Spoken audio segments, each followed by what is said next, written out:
এটা তো সার্বভৌমত্ব বিক্রি করে দেওয়ার চুক্তি। উনি সাথে সাথেই বলে দেন যা এটা হবে না। অনেকে বলেন মানসিকভাবে অসুস্থ নাকি।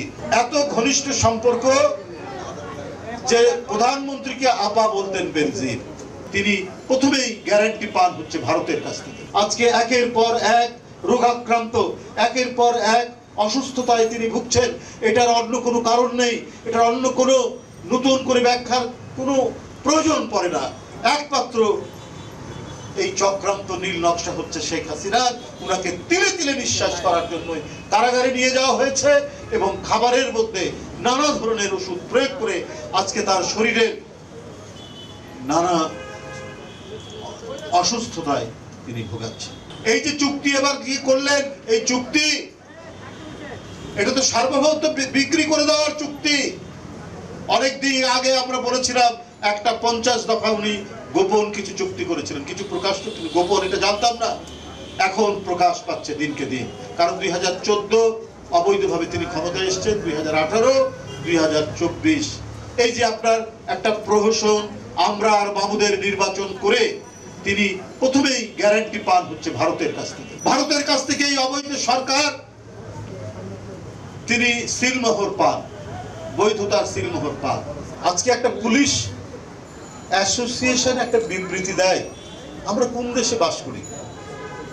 মিডিয়ার স্বাধীনতার উপর সরাসরি হস্তক্ষেপমূলক একটি বক্তব্য, যে তাদের দুই একজন বড় বড় কর্মকর্তার যে বিশাল বিশাল কাহিনী, লুটপাটের কাহিনী, জমি দখলের কাহিনী, হিন্দুদের জায়গা দখলের কাহিনী, আপনার সীমিত আয়ের মানুষের জমি জায়গা দখলের কাহিনী, একজন আইজি, একজন র্যাবের ডিজি, এই বিবৃতি সংবাদপত্রের বিরুদ্ধে, সংবাদপত্রের স্বাধীনতার উপরে সরাসরি এটি একটি হুমকি।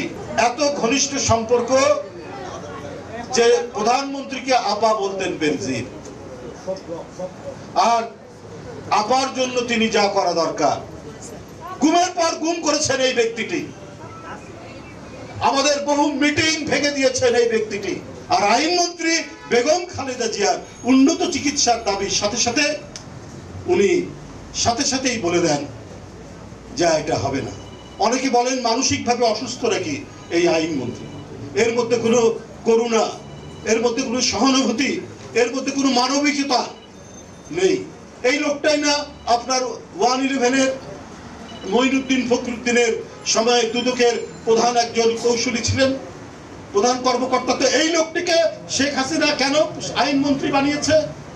এ তো আপনার বিরুদ্ধেও 15টি মামলা যে হয়েছিল সেই মামলাটি পরিচালনা করেছে। এটাই তো প্রমাণ হয় আপনাদের আন্তর্জাতিক প্রভুরা 111 ঘটিয়েছিলেন এবং ঘটিয়ে টার্গেট ছিল জাতীয়তাবাদী শক্তি।